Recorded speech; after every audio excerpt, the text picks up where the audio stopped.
583 പേജുള്ള വിശദവും സമഗ്രവുമായ പഠന റിപ്പോർട്ടാണ് സംസ്ഥാനം സമർപ്പിച്ചിട്ടുള്ളത്.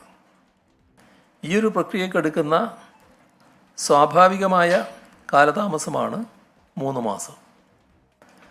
2023 ഒക്ടോബറിൽ സിക്കിമിലും 2023 ജനുവരിയിൽ ഉത്തരാഖണ്ഡിലെ ജോഷിമഠിലും 2023 ജൂലൈയിൽ ഹിമാചൽ പ്രദേശിലും ദുരന്തങ്ങളുണ്ടായപ്പോൾ ആ സംസ്ഥാനങ്ങൾ PDNA തയ്യാറാക്കിയത് ദുരന്തം നടന്ന് 3 മാസങ്ങൾക്ക് ശേഷമാണ്. PDNA തയ്യാറാക്കുവാൻ ചുരുങ്ങിയത് 3 മാസം വേണമെന്ന് ഈ സംസ്ഥാനങ്ങളുടെ അനുഭവങ്ങളിൽ നിന്ന് വ്യക്തമാവുകയാണ്. ദുരന്തമുണ്ടായ ഉടൻ അല്ല, ദുരിതാശ്വാസ ഘട്ടം പൂർത്തീകരിച്ച ശേഷമാണ് PDNA ആരംഭിക്കുന്നത്. ഇത് ദുരന്ത നിവാരണത്തിലെ ഏറ്റവും അടിസ്ഥാന ധാരണ തന്നെയാണ്. കാരണം ആദ്യം പ്രാധാന്യം കൊടുക്കുന്നത് ദുരിതാശ്വാസ ഘട്ടം പൂർത്തീകരിക്കുന്നതിനാണ്. സമർപ്പിച്ച മെമ്മോറാണ്ടം പ്രകാരം അടിയന്തര സഹായം അനുവദിച്ചില്ല എന്നതാണ് കേരളം ഉന്നയിക്കുന്ന പ്രധാന വിഷയം. എന്നാൽ ആ ആക്ഷേപത്തെ മറികടക്കുന്നതിനാണ് PDNA സമർപ്പിക്കാൻ കേരളം വൈകിയെന്ന വാദം കേന്ദ്ര സർക്കാർ ഉന്നയിക്കുന്നത്. PDNAയിൽ നിന്നും പുനർനിർമ്മാണ ഫണ്ടാണ് കേരളം ആവശ്യപ്പെടുന്നത്.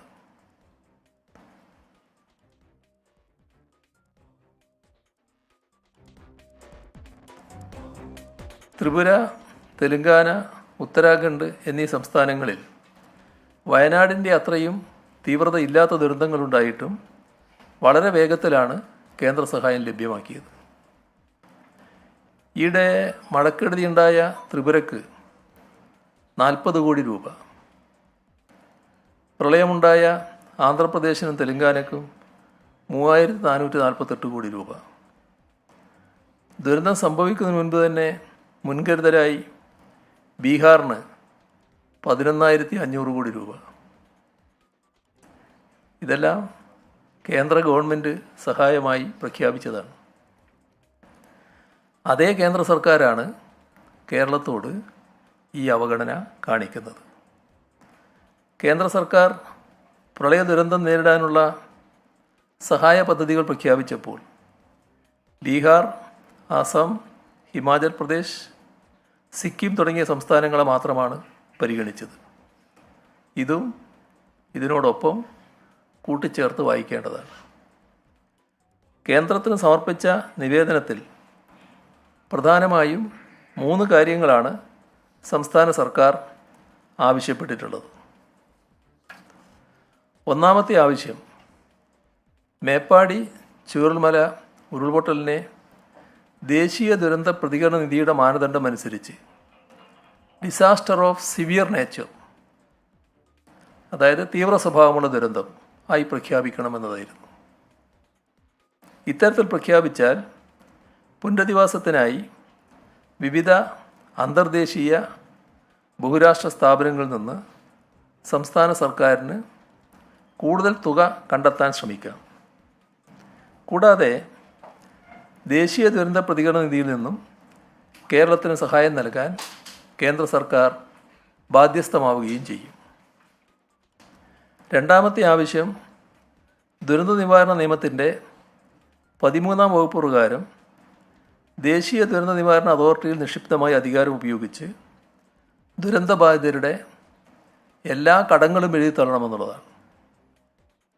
അതിനും ഈ പ്രഖ്യാപനം വഴിയൊരുക്കുമായിരുന്നു. മൂന്നാമത്തെ ആവശ്യം, മുണ്ടക്കൈ ചൂരൽമല ഉരുൾപൊട്ടൽ ബാധിത മേഖലക്കായി ദേശീയ ദുരന്ത പ്രതികരണ നിധിയിൽ നിന്നും അടിയന്തര സഹായം അനുവദിക്കണം എന്നതാണ്. ഈ 3 ആവശ്യങ്ങളിൽ ഒന്നിനു പോലും ഇതുവരെ അനുകൂലമായൊരു മറുപടി തന്നിട്ടില്ല. മേപ്പാടിയിലെ ദുരന്തത്തെ തീവ്ര സ്വഭാവമുള്ള ദുരന്തമായി പ്രഖ്യാപിച്ചിട്ടില്ല. ദേശീയ ദുരന്ത പ്രതികരണ നിധിയിൽ നിന്ന് അടിയന്തര സഹായം അനുവദിച്ചിട്ടില്ല. ദുരന്തബാധിതരുടെ ലോണുകൾ എഴുതി തള്ളിയിട്ടുമില്ല. കേന്ദ്ര സർക്കാർ ചൂരൽമല മുണ്ടക്കൈ ഉരുൾപൊട്ടലിനെ തീവ്ര സ്വഭാവമുള്ള ദുരന്തമായി പ്രഖ്യാപിച്ചാൽ, അതാണ് L3 കാറ്റഗറി, രാജ്യത്താകെയുള്ള പാർലമെൻറ്റ് അംഗങ്ങൾക്ക് ദുരന്തബാധിത പ്രദേശങ്ങളെ സഹായിക്കാനായി MP ലാഡ് ഫണ്ടിൽ നിന്നും 1 കോടി രൂപ വരെ ലഭ്യമാക്കാൻ കഴിയും.